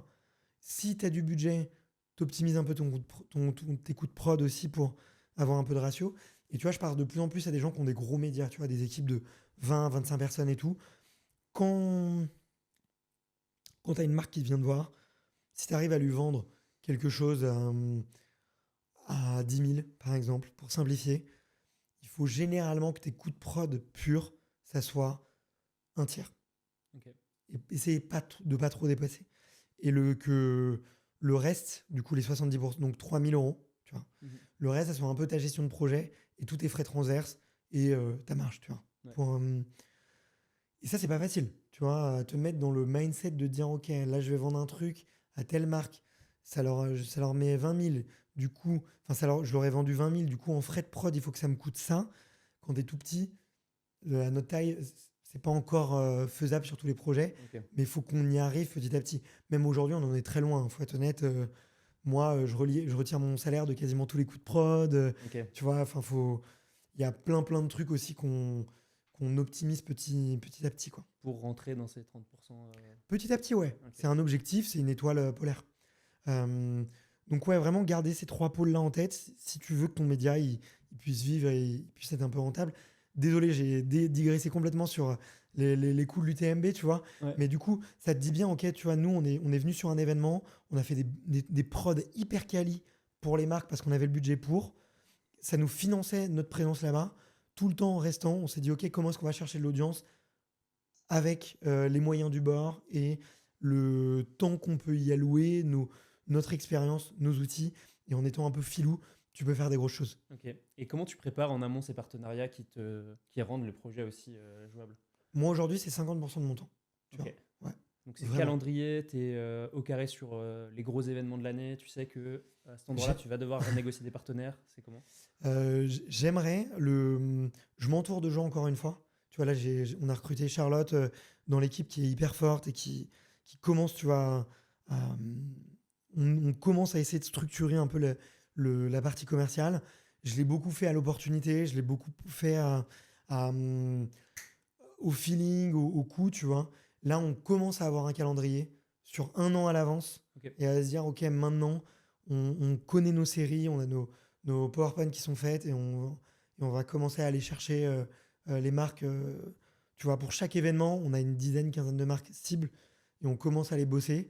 Et si, tu vois, 2 mois avant l'événement, on n'a rien, on se dit, OK, on va peut-être, on annule peut-être, tu vois. Ok. Voilà. Et tu leur vends quoi concrètement aux marques? On leur vend de la visibilité. Hein. Ouais. On leur vend de la visibilité. Il y a plein de manières de le faire. Soit c'est de les inclure dans ton contenu, donc de faire des podcasts avec eux, de faire des reels avec eux, soit vraiment de leur faire acheter de l'espace publicitaire pur et dur, ou sinon même de la prod en marque blanche. Tu vois, des fois, là sur l'UTMB, on a une marque qui a un peu annulé au dernier moment, et c'est pas grave, ça arrive. Mais tu vois, ils voulaient qu'on leur fasse des vidéos. Ok. Ils savaient qu'on était là, ils savaient qu'on avait du temps libre. Eux, ils n'avaient pas le temps de produire, tu vois, des reels et tout. Tu vois, ils organisaient des run testing, des runs communautaires. Ouais. Bon, bah, ils avaient besoin d'un cadreur qui prend et qui leur fait les vidéos. Bah, ok, on leur fait quoi. Ok. Ils ont la petite touche extraterrien et ça match. Ok. Et ça, c'est pas. Enfin, marque blanche, du coup, c'est un contenu que tu leur vends et ils en Ouais. font ce qu'ils veulent, quoi. Ouais, exactement. Et là, on est Ok. plus une boîte de prod qu'un média à part entière. Mais ça fait partie du truc. Hein. Tu regardes tous les gros médias qui s'en sortent bien, ils ont une boîte de prod à côté. Et du coup, le média facture à la boîte de prod et la boîte de prod absorbe aussi d'autres clients. Tu vois. Et donc, ça fait partie du jeu et c'est un truc qu'on va faire petit à petit. Tu vois. Et poser le pion des studios et de stories, c'est une façon d'avancer vers devenir une boîte de prod et ouvrir un business de production, quoi. Ouais, bah Voilà. rentrons dans le vif du sujet. Vas-y. Stories, je suis très curieux de connaître un petit peu les dessous, le pourquoi. Je sais que je me suis un petit peu renseigné. Avec Emeline, vous vous êtes rencontrés il y a peu de temps. Ouais. Il y a eu une sorte de match entre vous et vous êtes dit on va lancer un studio de podcast. Comment? Pourquoi? Euh, Bah écoute, l'idée d'avoir un studio et d'avoir un lieu, c'est une idée qui a toujours été présente chez moi, Ouais. pour plusieurs raisons. Déjà, pouvoir un peu créer sa marque, son identité visuelle, euh, optimiser aussi un petit peu tes coûts, tu vois, de production. Donc, ça faisait partie un peu de la stratégie. Et aussi, c'était moi, j'aime beaucoup les dynamiques de lieux. J'aime beaucoup. J'adore le monde de l'hôtellerie, j'adore le monde de la restauration, j'adore les belles boutiques, tu vois, de running. D'ailleurs, je pense il y a tellement de choses qui pourraient être faites, tu vois, dans le monde du sport, Ouais. qui sont pas encore optimisées dans l'expérience. Tu vois, Decathlon, c'est une boîte formidable, mais quand tu vas dans un magasin, c'est bah, tu vois, il y a plein de trucs sur lesquels l'expérience, elle est cool, mais elle pourrait être encore améliorée, tu vois. Ouais. Mais encore, je trouve qu'ils ont fait énormément de progrès et ils sont, enfin, c'est une boîte fantastique, je trouve. Mais bref, donc moi, j'aime bien toutes ces dynamiques-là. Donc, le fait de louer un studio et tout, ça le voyait. J'ai vu quelques boîtes qui avaient popé un peu. Ouais. Donc, ça me trottait un peu dans la tête. Et Emeline, on s'est rencontrés. Pour la petite histoire, quand même, c'est assez marrant, c'est que son mari, Jérémy, il vient dans le petit running club que j'ai créé tous les lundis soirs. Ouais. Donc, c'est un entrepreneur à succès. Il vient courir, il prépare un marathon. On est devenus potes, on est devenus amis tous les lundis à passer 1h30, 2 heures ensemble euh, et à partager des choses ensemble. Puis on est parti une fois en week-end, puis une deuxième fois, puis une troisième fois. Donc, je rencontre Emeline. Emeline, c'est une machine de guerre d'organisation, de gestion de projet, d'exécution, franchement. Euh, c'est, Moi, je l'appelle l'impératrice de l'immobilier, parce que pour moi, il y a très peu de femmes aujourd'hui qui ont sa rapidité d'exécution dans l'IMO, parce que c'est vraiment une pure investisseuse immobilier, tu vois. Mhm. Je connais un peu l'étendue de son petit empire, et pour moi, c'est une vraie impératrice. Ouais. Et elle est partie de zéro, tu vois. Euh, Papa garagiste, donc un peu entrepreneur, mais beaucoup de galères, beaucoup sur le terrain et les mains dans le cambouis au sens propre. Sens propre, ouais. Euh, donc voilà. Euh, et euh, et elle achète du coup le lieu dans lequel on est.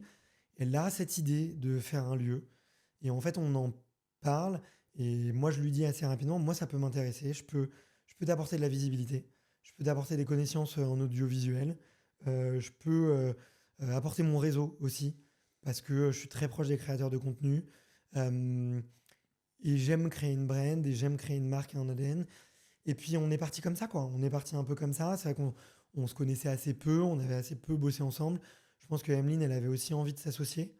Il y a plein de choses qu'on a mal faites, tu vois, dans l'association, dans le truc. Sur les travaux, elle a géré d'une main de maître. Ouais. Là, on ouvre officiellement dans...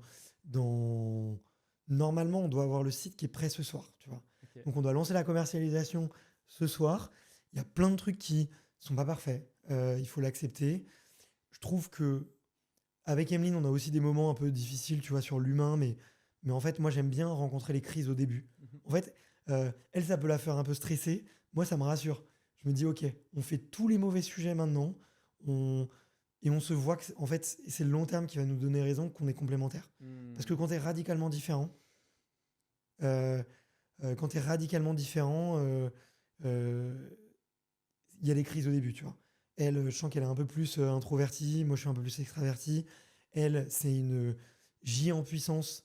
Moi, je suis une P en puissance. Là, je parle MBTI hein, pour les Ouais. auditeurs et les auditrices. Je sais pas si ça parle, mais Faites vos tests de personnalité. ouais, voilà, exactement.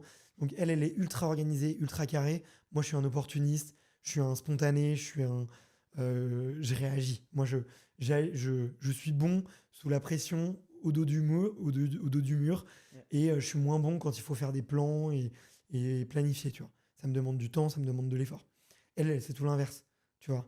Elle est ultra organisée, ultra schedule, et le dernier moment, ça lui plaît pas.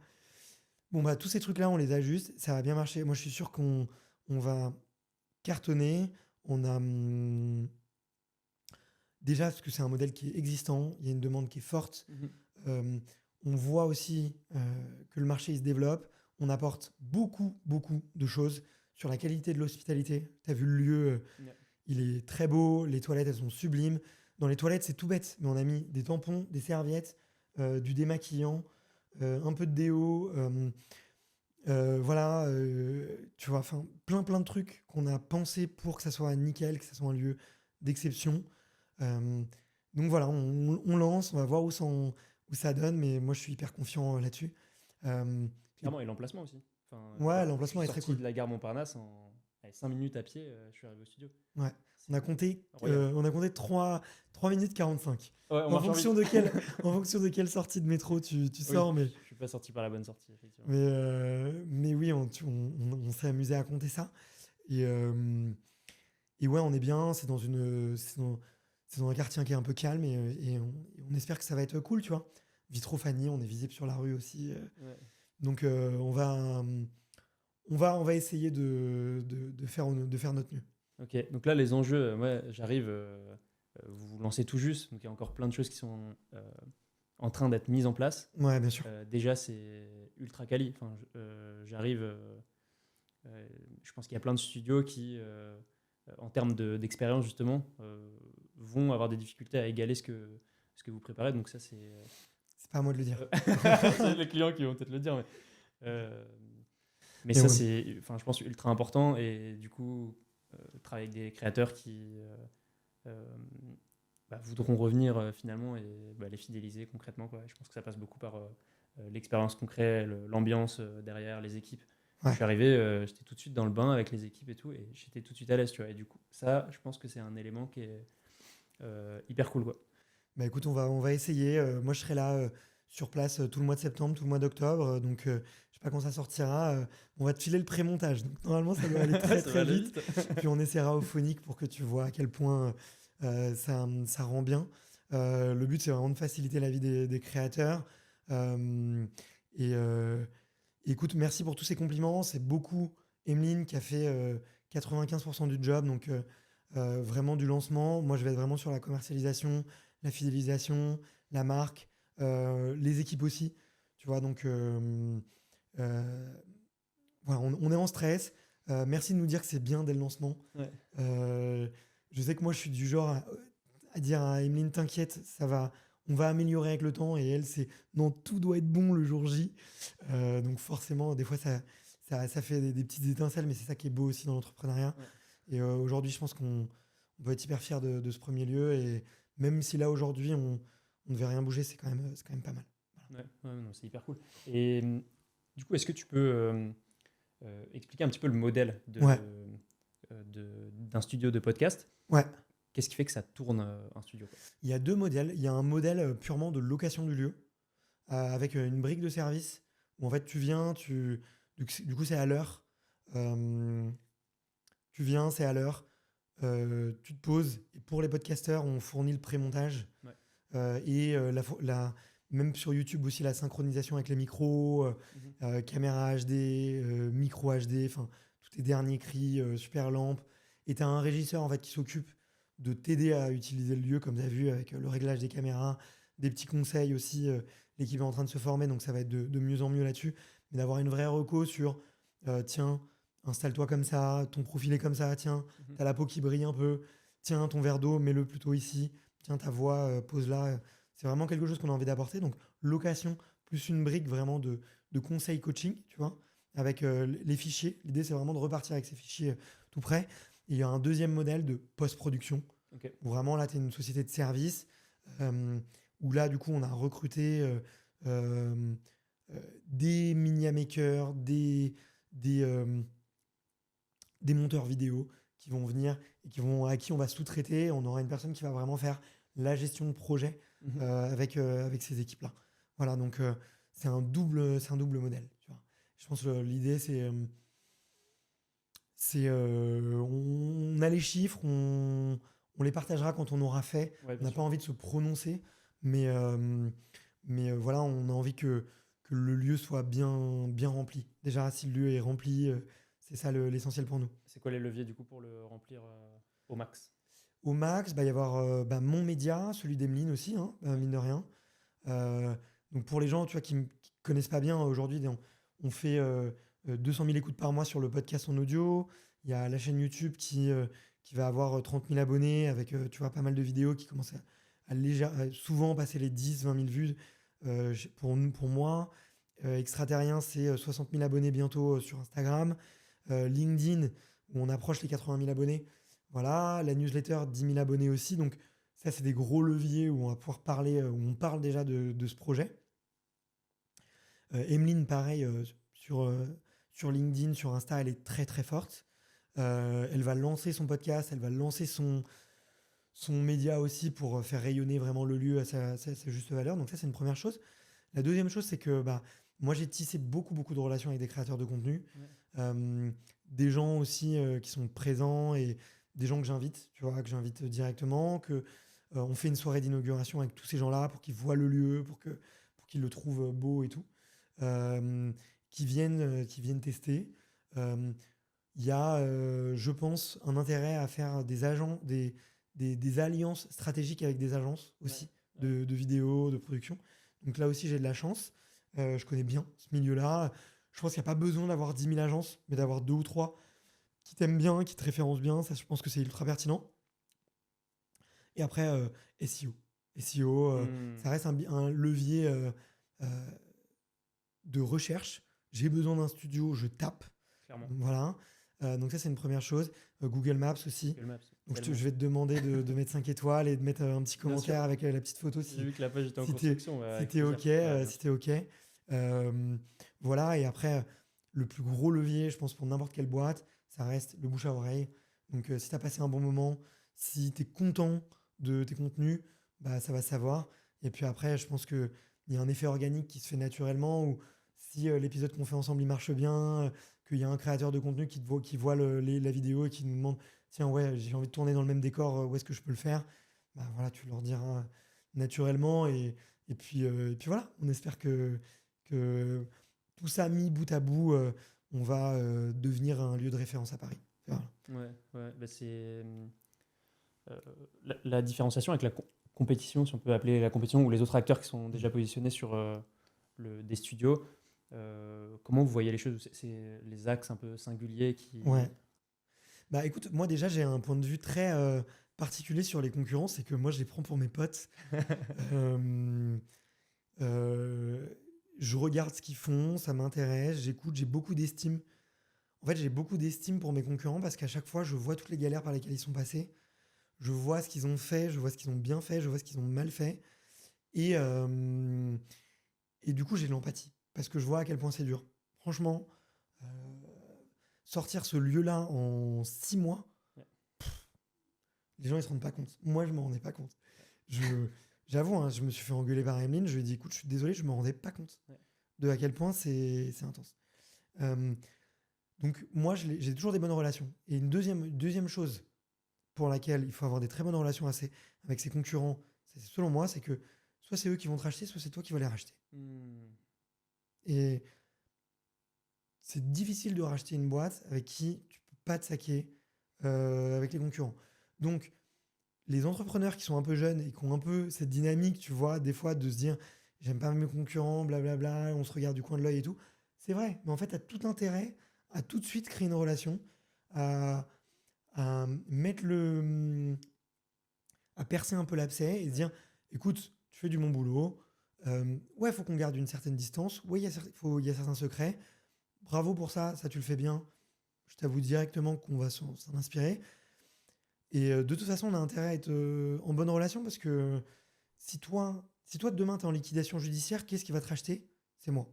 Si demain, toi, tu as envie de grossir et que tu as envie de racheter un très bon lieu ou une très belle boîte, j'espère que ça sera la mienne que tu auras envie de racheter en premier. Tu vois. Okay. Et du coup, il y a tout intérêt à garder des très bonnes relations, presque d'entraide. Ouais. Je pense qu'il faut aller jusqu'à une certaine mesure. Bien sûr. Mais en tout cas, avoir des relations très cordiales et particulières. Après, tu vois, il y a des boîtes énormes. C'est dingue, tu vois, par exemple, Doctolib, ils étaient en concurrence féroce avec Mon Docteur. Ouais. Et je le sais de source sûre, désolé si ça sait que c'est un truc qu'il ne faut pas te dire, mais pendant des années et des années, dans les équipes commerciales, dans les équipes des deux côtés, c'était il faut qu'on fasse mieux que l'autre. Tiens, eux, ils ont fait ça, il faut qu'on le fasse. Tiens, machin. Et c'était une bataille féroce. Franchement, c'était féroce. Et c'était un truc qui les motivait. Et le jour où il y a eu le rachat de Mon Docteur par Doctolib, bah, il y a eu un truc dans l'ADN où je crois que ça s'est pas trop mal passé. Parce qu'en fait, finalement, ils se tiraient la bourre, mais il y avait beaucoup de respect et d'humilité, tu vois, par rapport à ça. Et je trouve que c'est la compétition saine. Et le sport est un hyper bon... je trouve que le sport est un très très bon exemple. Quand tu vois Novak, Rafa et Roger en tennis, tu te dis waouh, c'est magnifique. Quand tu vois sur la ligne de départ d'un marathon, Sélassié non, Bekele et Kipchoge qui se font un check et qui se respectent. Dans l'ultra, quand tu vois Kylian qui fait une grosse accolade à Jim ou à François, ça fait hyper plaisir.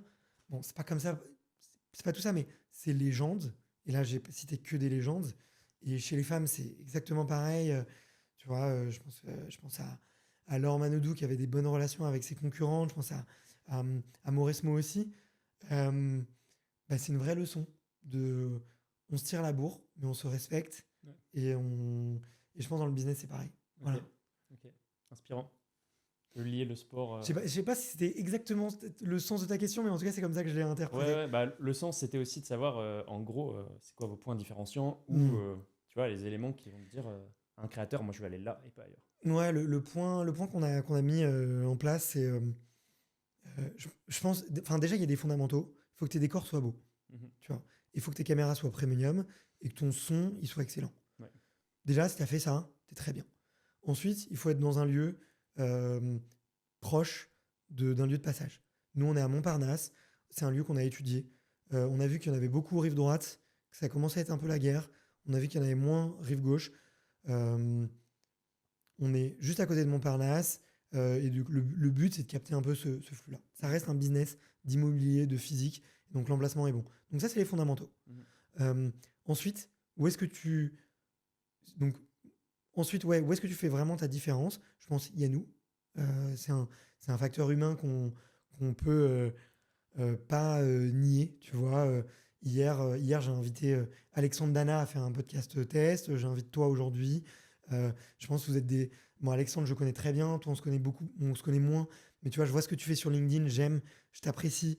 Et j'ai envie de construire une relation avec toi. Et je sais que peut-être, tu vois, tu reviendras parce que tu sais que s'il y a un souci, je sais que je peux appeler Bart, tu vois. Et tu sais que tu peux me faire confiance. Et ça, c'est hyper important, je pense.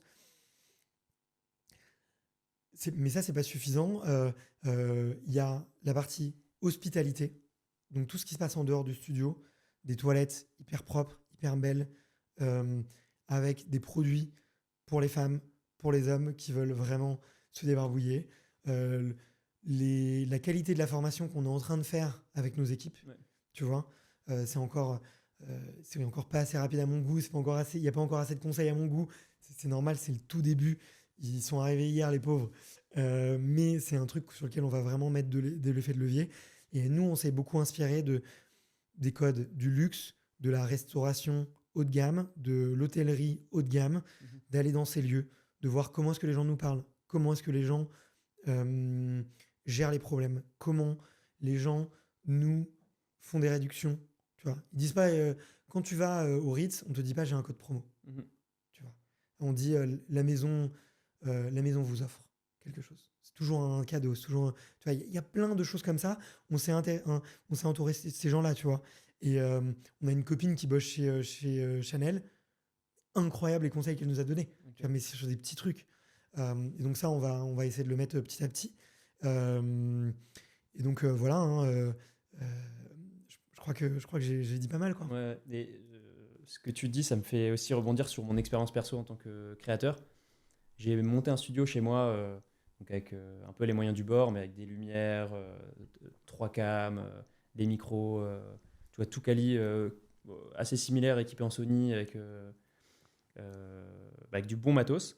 Et la réalité, c'est que même en l'ayant fait de mon côté, en fait, c'est ultra technique. Il faut comprendre tous ces enjeux. Ça, en fonction de la lumière et de l'entrée de lumière que tu as dans ta pièce, tu dois toujours t'adapter. Donc, la lumière, c'est un truc de fou, en fait. Faut toujours être... pouvoir vérifier ton matériel et faire en sorte que... Il n'y a rien qui garantit que le contenu derrière, si tu vérifies pas bien, si t'es pas assez technique, il sera quali, quoi. Ouais, bien sûr. Et je trouve que cette expertise-là, en tant que créateur, se dire, bah, je peux croiser un peu les bras et me dire que l'équipe Stories va le faire ultra clean, c'est, Mm. je trouve une valeur énorme pour le créateur. Ouais, bah écoute, on espère, on a envie de mettre vraiment beaucoup d'expertise technique. Notre positionnement, il est assez clair, tu vois, c'est d'avoir un positionnement assez haut de gamme. On veut que ça reste accessible pour des créateurs de contenu, des startups, des infopreneurs et tout. Donc on va pas facturer 10 fois plus cher comme peuvent le faire des sacs Chanel, tu vois, où il y a des marges stratosphériques. Non, c'est pas le but, mais par contre, bah cette qualité de service, ces petites attentions, cette qualité technique, euh, bah on lui met un peu de valeur, ouais, ça c'est sûr. Ouais. On l'accorde là. Trop cool, hyper inspirant. Je vous souhaite évidemment de remplir à fond Bah écoute, on va voir. dès l'ouverture.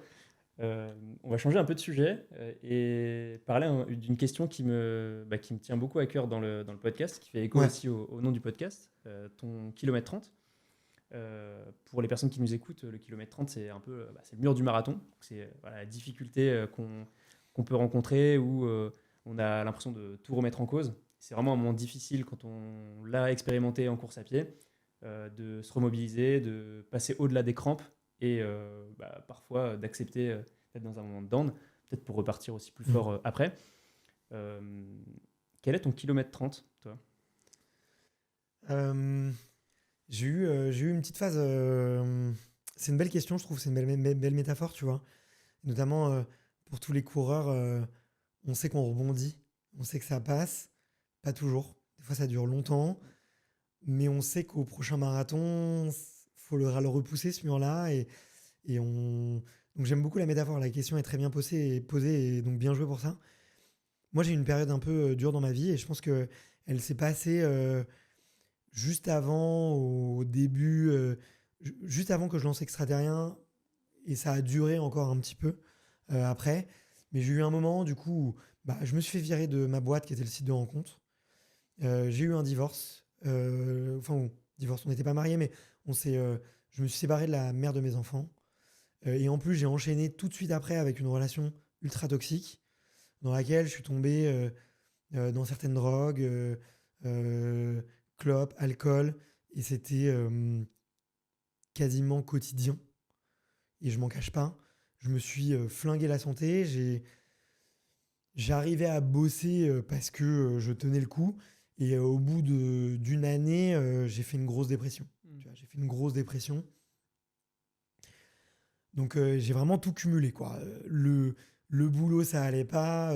C'était le tout début d'Extraterrien qui me faisait rebondir, mais le boulot, les émotions, la relation amoureuse, enfin plein de trucs, la santé et tout. Et aujourd'hui, tu vois, je suis hyper content d'avoir rebondi de ça. C'est un long chemin, tu vois. J'ai vraiment vécu la dépression de plein fouet. C'est un long chemin. Les gens s'en rendent pas compte autour parce que souvent tu fais bonne figure. Souvent tu le laisses pas trop transparaître et t'as pas trop envie d'en parler parce que tu sens qu'au bout d'un moment ça saoule les autres. T'as peur de saouler les autres et tout avec ça. Et ouais, tu vois, je sais que aujourd'hui, je me suis soigné un peu de ça. Je sais pas si tu as des questions plus particulières là-dessus, mais ouais, c'était un peu ce moment de ma vie. Et tu vois, là, aujourd'hui, Extraterrien, j'y suis aussi autant attaché parce que ça a été. C'était ma bouffée d'air un peu. C'était le moment où je m'éclatais vraiment. C'était le moment où, euh, où je faisais un truc où je me sentais à ma place. Je faisais des trucs qui me plaisaient. Je rencontrais des personnalités exceptionnelles. Et ça me permettait d'échapper à tout ce cumul de, de, de parasites que j'avais autour de moi. Et c'est ça qui m'a soigné, quoi. Tu vois, j'étais vraiment accro à certaines drogues. Voilà, les drogues de la jet set et tout, j'étais dedans et c'est hyper dur de s'en sortir. Et moi, je m'en suis sorti un peu comme ça. Donc, je suis hyper content de là où j'en suis. Je suis content aussi d'être passé par là. Ouais. Parce que, amoureusement, je sais ce que je veux. Je sais ce que je veux, je sais ce que je vaux. je sais ce que j'aime et aujourd'hui, j'ai rencontré la personne pour moi et j'en suis convaincu, tu vois. Et je pense que c'est en se cassant les dents avant qu'on sait beaucoup mieux ce qui nous fait du bien. Entrepreneurialement, j'ai tellement appris sur la gestion des associés, sur comment choisir ses associés, euh, sur dans quel ordre faire les choses, sur comment lever des fonds. Enfin, bref, je regrette pas du tout, tu vois. Et donc, je prends ces expériences, je les accepte. Il y a quelques années, je t'aurais dit, ouais, quand je venais d'en sortir, je me disais, mais vraiment, j'ai perdu 2 années, 3 années de ma vie.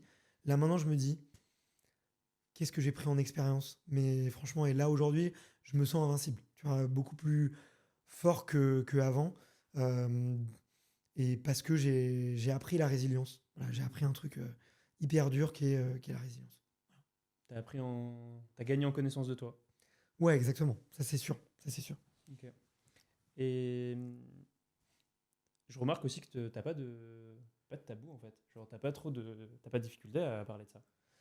Non, franchement, j'en ai pas. Moi, je pourrais parler de tout. Il y a des sujets il y a des sujets que je garde un tout petit peu, tu vois, sous silence, mais c'est plus stratégique, tu vois, que autre chose. Mais je serais complètement OK d'en parler. Et moi, je suis de plus en plus ouvert à communiquer sur mes émotions, ce que je ressens, et, euh, et aussi à me détacher des émotions des autres, tu vois, aussi. Je les entends, tu vois. Si t'es triste, en fait, je suis une éponge à émotions. Donc, si tu te mets à pleurer, je vais avoir les émotions qui vont me venir et je vais peut-être pleurer.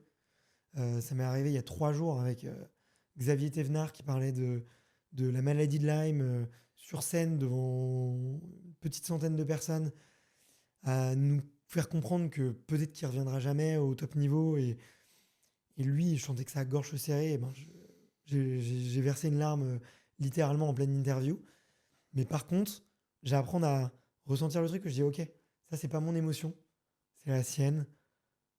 Ouais. Je l'ai vécu, c'est ok, ça lui appartient. Moi, ça va en fait. Moi, ça va. Je suis content d'avoir de l'empathie pour lui maintenant. Je suis même heureux. Je suis content d'avoir ressenti la tristesse partagée. Euh, mais, euh, mais, mais moi, voilà, j'ai juste vécu 10 secondes. Le temps que dure une émotion, en fait. C'est Ouais. qu'une émotion, je crois que ça dure Ah ouais, je savais pas. 60 secondes ou un truc comme ça, Ok. avant qu'elle passe. Et du coup, ouais, j'apprends. Du coup, je suis très à l'aise avec ça, tu vois. À parler de mes zones d'ombre, à parler de mes points forts, de mes points faibles. Je suis hyper à l'aise avec ça. Il n'y a pas de. Et tu crois que c'est un des éléments qui fait que tu es à l'aise en interview? Tu vois, Hmm, l'empathie ou le fait de se projeter. pour faire les interviews. Ouais, le fait d'être. De Hmm. pouvoir échanger, de pouvoir connecter avec les gens de façon peut-être plus intime, plus profonde. Mais en tout cas, ça fait partie de mon style. Mm. Tu vois, et on a rencontré beaucoup d'auditeurs à Chamonix durant cette fameuse semaine UTMB. Désolé aux personnes qui vont écouter plusieurs mois, longtemps avant, mais UTMB 2025. Euh, Beaucoup de gens viennent nous voir pour nous dire ouais, j'adore cette sensibilité, j'adore que tu vis les interviews, tu es réellement intéressé, tu sors du script, t'as, tu vas toujours plus loin que. Tu vas toujours un peu. Voilà, vraiment chercher au plus profond de l'invité et on sent que tu es vraiment intéressé, que ça te passionne. Ouais. Et donc, ça, c'est un des retours qu'on nous fait le plus et ça me fait vraiment plaisir. Ouais. Non, mais ça se sent, c'est clair. Tu as parlé de l'UTMB, c'est vrai que j'ai pas creusé tout à l'heure. Ouais. C'est comment l'ambiance sur place là, de façon générale, tu vois, je l'ai Mm. jamais vécu. Je l'ai Ok. toujours regardé, tu vois, suivi à travers des médias comme le tien. C'est comment de l'intérieur, quoi. Euh, c'est difficile de te dire vraiment, tu vas te décrire comment c'est. Mais déjà, Chamonix, c'est une très belle ville, je trouve. Enfin, tu vois, c'est bon, c'est beau. Ouais. Tu es dans un cadre agréable. C'est devenu un peu avec Annecy, mais je trouve, tu vois, c'est un peu devenu la capitale mondiale du trail, la capitale historique, tu vois. C'est un peu la Mecque, le Jérusalem, le Vatican. C'est un lieu sacré, Chamonix. Donc, c'est très beau. Il y a beaucoup de jolies maisons, même des très belles boutiques. Tu vois, les marques s'en sont emparées, mais, pour le meilleur et pour le pire. Ça a son charme. tu viens dans un petit train de montagne, tu vois, qui est un tout petit train, où donc c'est bondé parce que ça afflue. Tu as un petit train toutes les demi-heures, tu vois. T'imagines que c'est un petit truc qui est plus petit un métro, Ouais. et t'en as un toutes les demi-heures avec des gens qui arrivent avec des sacs de ski, de rando énormes. Enfin, tu vois, et tout le monde, 100% des gens sont habillés en randonneur, en montagne, des fois un peu plus hipster, des fois un peu plus old school. Tu as tous les sports. C'est vraiment pour les amoureux. Tu vois, si tu veux faire du business, ça sert à rien d'aller à Chamonix, tu vas aller plutôt à Annecy, dans la outdoor, la course à pied. Si vraiment tu es un amoureux de la montagne, tu vas à Cham. Vraiment, on avait pris un hôtel, on sortait de l'hôtel, on allait à droite, à 50 mètres, il y avait la piste de parapente, on allait à gauche, euh, même pas 10 pas, on montait directement dans une forêt où on pouvait faire 1000 mètres de dénivelé vertical, tu vois. Ouais. Donc, tu as du parapente, tu as du vélo, tu as des trailers, tu as tous les sports d'hiver qui y sont. Tout le monde en fait. Tout le monde en fait. Donc, tout le monde le vit. La semaine à l'UTMB, c'est une semaine particulière parce qu'il y a les médias, les marques qui sont là aussi. Donc, tu as des animations dans tous les sens. C'est une semaine qui, beaucoup de gens comparent à Disneyland. Moi, j'aime pas cette comparaison-là parce que c'est pas la foire non plus. Ça reste professionnel. Et il y a une atmosphère autour du sport, autour du bien-être, du dépassement qui est là. Et c'est un truc à voir. Donc, moi, je te recommande, et je recommande à tout le monde. Peut-être que le maire de Chamonix va m'engueuler, peut-être les Chamonniards vont m'engueuler, mais venir vivre la journée d'arrivée à l'UTMB, c'est un truc à voir une fois dans sa vie, ou le départ. Pas obligé de prendre un logement dans Chamonix, prenez-le à Salanches, venez en train, il y aura un peu de monde, c'est folklore. Mais c'est exceptionnel. Voilà, c'est exceptionnel. Je préfère que ce soit des Français qui viennent en train plutôt que des étrangers qui viennent en avion aussi, tu vois. Donc, c'est un truc à voir. Il se passe une atmosphère unique. Tu iras plus à l'arrivée que dans les fan zones, genre Valorcine ou... Ouais, Robin des genoux dans le gif va m'engueuler, mais je trouve pas ça exceptionnel, Valorcine, tu vois. Ok.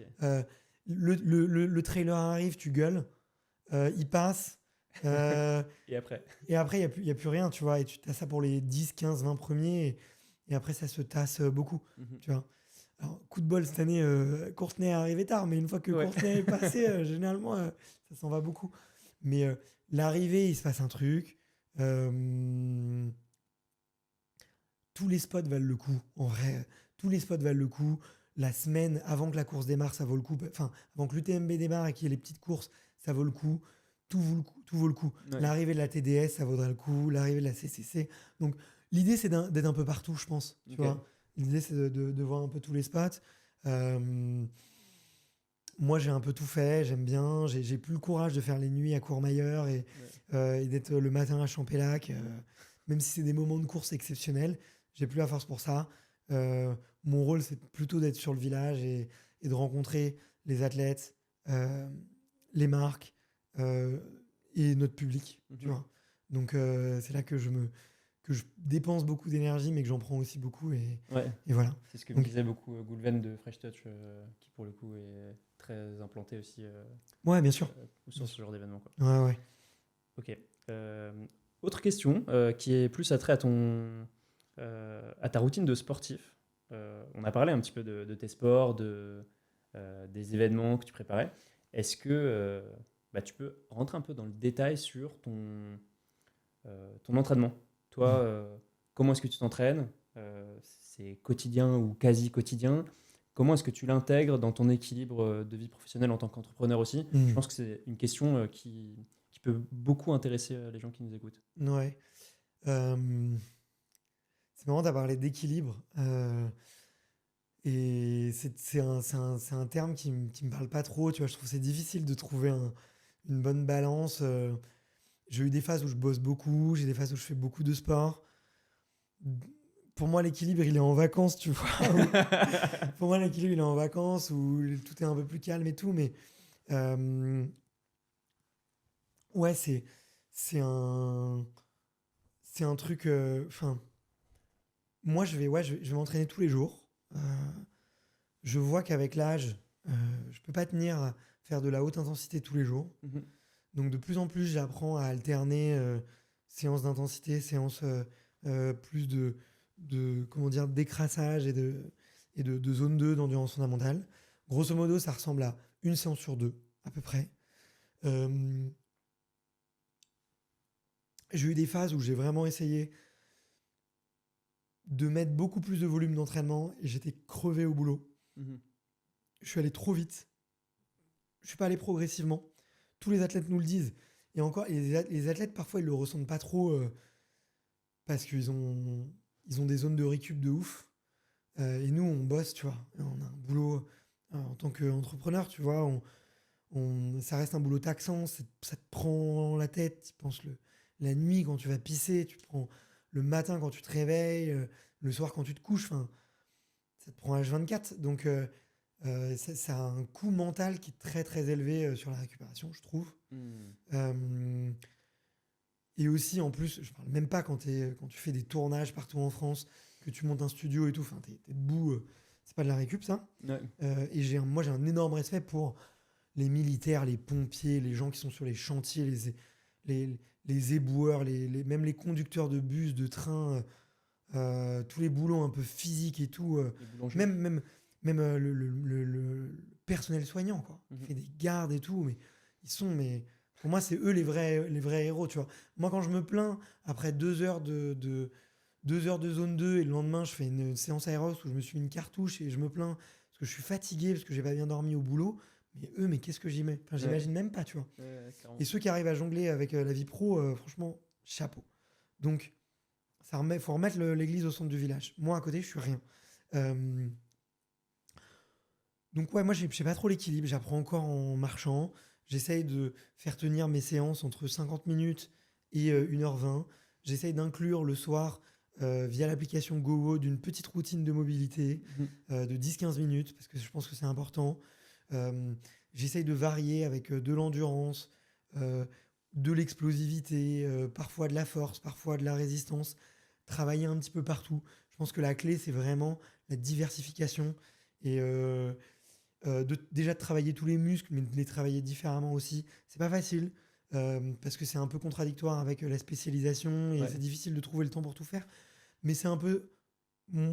Moi, j'ai envie de me challenger, mais le fondamental de ma vision du sport, c'est de faire un marathon à 80 ans. Vraiment. Mon but, c'est pas de faire 100 km dans 6 mois, dans 18 mois ou dans 3 ans. Si je peux faire un 100 km à 70 ans, je serais tellement heureux. Moi, les gens qui me font rêver, c'est ces entrepreneurs qui ont 80 ans, 90 ans, qui bougent encore tout le temps, qui font encore un peu de sport tous les jours, qui ont la tête sur les épaules, quoi, et qui parlent encore super bien. Ça me fait rêver. Performer, ok, bah, je le fais au quotidien parce que c'est ce qui me drive, tu vois, de me mettre une prochaine compétition, c'est ce qui me motive. C'est ce qui me permet d'avoir un plan et d'avoir une structure, Ouais. tu vois. Parce qu'aujourd'hui, il n'existe aucune... Enfin, il n'y a aucun coach, si je vais le voir et je lui dis, écoute, fais-moi courir un marathon à 80 ans, je connais aucun coach qui est capable de me fournir un plan, tu vois. Et est-ce que tu as envie de le tenir? Et je pense que, voilà, exactement. Et je pense que le meilleur plan, c'est moi d'avoir ça en tête et d'avoir des étapes intermédiaires. Et les étapes intermédiaires, c'est faire un peu d'aerox, faire un peu de mobilité, beaucoup courir, me lancer des challenges qui me prennent du temps, qui m'enthousiasment, apprendre des choses, des nouvelles disciplines, tu vois, me refaire un baptême de parapente, me faire un baptême de plongée, partir une semaine, faire de l'escalade et de la via ferrata parce que j'en ai pas fait assez, tu vois, faire ce genre de choses. Et c'est ça, je pense, le fondamental. Et donc ça, moi, je commence à le faire, je le fais pas assez, mais j'essaye tous les trimestres de me faire un petit challenge sportif un peu nouveau. Ok. Tu vois. Dans la découverte. Ouais, dans la découverte et d'être débutant. Là, dans 3 semaines, je vais grimper le Mont Blanc. Bon, bah voilà, petit challenge. Fin d'année, je vais aller piloter une voiture de course. Bon, c'est pas hyper bien pour l'écologie, mais je le fais une fois. Voilà, je le fais une fois. C'est un cadeau qu'on m'a offert. Je considère que c'est du sport et que je vais m'éclater, je vais le faire. Tu vois, et je vais me faire après une semaine de kite. Je sais pas quoi, tu vois, mais essayer d'avoir quelques jours ou une petite session tous les trimestres où j'apprends un nouveau truc que je connais pas. Et ça, je pense que on peut tous le faire, même sans budget. Mhm. Tu vois, Ouais, même clairement. sans budget, tu te dis, ok, je trouve un pote qui me prête une planche de surf. Je regarde pendant une journée, je regarde toutes les vidéos YouTube et pendant 4 jours, je me focus vraiment pour essayer de faire du surf et tout. Et j'essaye d'apprendre le plus possible juste pendant 4 jours et je vois ce qu'il en est. Bah déjà, je me dis, c'est un truc cool, tu vois, à faire. Ouais. Et tu trouves un pote pour. Quand tu veux, tu peux. Tu trouves un pote pour te prêter la planche. Tu viens, s'il faut, tu viens en stop. Alors, c'est un peu plus compliqué avec une planche, j'avoue. T'as des j'avoue. expériences de stop un peu ou... Ouais, j'en ai fait pas mal, tu vois, Ouais. mais je dis ça parce que, tu vois, tu peux trouver, vivre chez l'habitant, tu te prends une tente, tu plantes ta tente de camping, ou même, tu vois, rencontré Grégoire Dossier il y a pas si longtemps. Il s'était fait le dossier de faire le dossier, le défi de faire le défi de David Goggins, faire 2 marathons en 2 jours. Mhm. Tu vois, je crois que tu cours 6 km toutes les heures ou un truc comme ça. Je sais plus exactement, mais je vois. Ouais. Bon, c'était un truc comme ça, bah, c'est trop cool. Voilà, et il les a fait ces 82 km étalés en 48 heures. Et je trouve ça trop cool. Ça lui a coûté sa paire de baskets. Il s'était un peu entraîné, tu vois. Et je pense qu'on peut tous mettre du piment dans notre quotidien un peu sportif, Mhm. même à bon niveau, tu vois. Et je pense que l'important pour les 100 ans, donc c'est déjà de le garder en tête. Enfin, si on veut courir à 100 ans, c'est déjà de l'avoir en tête, en avoir conscience et avoir plein de défis intermédiaires, continuer à apprendre et d'avoir un maximum de diversité. Mhm. Voilà. Super conseil. Je pense que on peut retenir celui-ci pour terminer notre échange. Bah écoute, J'ai toujours quand même une dernière question. Vas-y. C'est plus sur le ton de l'humour, qui est là pour rigoler surtout. Tu préfères faire un Aerox avec tes pires invités ou faire un dîner de 3 heures avec tes meilleurs invités, mais vous parlez que de météo? Oula. Bon, franchement, les deux me feraient plaisir, hein. Franchement, les deux me feraient plaisir. Donc, je vais prendre les deux. Bah, vraiment, les deux, je kifferais. Je pense qu'au bout de 3 heures à parler de météo, on se ferait peut-être chier, mais je pense que dans les 300, il doit y en avoir bien à avoir. Des alpinistes qui pourraient me parler de météo. Non, pas par principe, je vais prendre l'Aerox parce que déjà, mes pires invités, ils étaient géniaux. Qu'au moins, on n'aurait pas beaucoup parlé. Je pense que mes pires invités, ils ont un gros cardio. Donc, je pense que ils seraient meilleurs que moi. Et donc, ça me permettrait de faire un temps sur Aerox. Incroyable. Voilà. Bon, ça fait plaisir. Merci beaucoup, Bart, pour cet échange. Trop content Ben, d'avoir merci à pu toi. échanger avec toi. On se check. Et ben, encore merci d'être venu au studio. Merci pour l'accueil. Et trop cool et longue vie à kilomètre 30. Longue vie à Stories, longue vie à Extraterrien.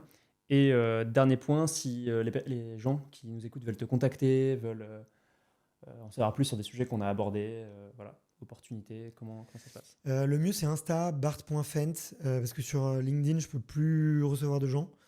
Donc le mieux, c'est Insta. J'aime pas trop les notes vocales. J'aime bien y aller de façon concise au début, quand on se connaît pas. Voilà. Trop cool. Le message est passé. Merci beaucoup, Bart. Ben, merci bientôt. à toi. À plus. Salut. Merci beaucoup d'avoir écouté Kilomètre 30. Si vous voulez soutenir l'aventure, n'hésitez pas à suivre le podcast sur les réseaux sociaux. C'est Kilomètre 30 Podcast.